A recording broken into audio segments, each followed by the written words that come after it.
ደስታቸው ማን ስለነበረ ነው? እኔን የሚወስድባችሁ የለም።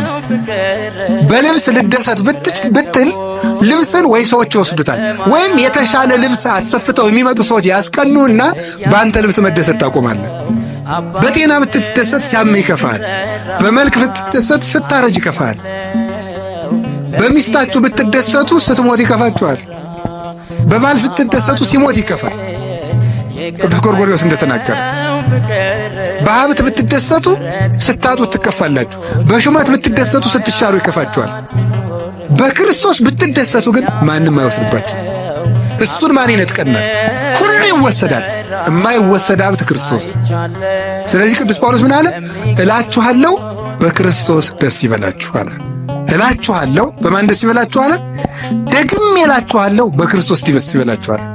ሁልጊዜ በጌታ ደስ ይበላችሁ አለ። ለምንድን ነው ሁልጊዜ በጌታ ደስ ይበላችሁ?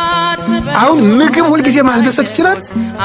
እስኪ አሁን ጧት የበላነው ምግብ ማታ እንደገናም ጧት አያስደስትም።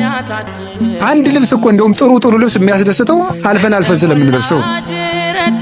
ሁሉ ነገር ሁልጊዜ አያስደስትም፣ አንድ ቀን ቢያስደስት። ክርስቶስ ግን ሁልጊዜ ደስታችን ነው። ይሄን ደስታ ለማግኘት የማያልቅ ደስታ ለማግኘት ጥቂት ደስታዎቻችን እንድናጣ ይፈቅዳል ክርስቶስ። የማይነጥፈው ደስታችን መድኃኔ ዓለም ነው። የልቡናችን ደስታ፣ የነፍሳችን ረሃብ፣ ጥጋባችን፣ የልቡናችን ዘውድ፣ የሰውነታችን ትምክት እርሱ ክርስቶስ ነው። ሁልጊዜ በክርስቶስ ደስ ይበላችሁ። ወስብሐት ለእግዚአብሔር።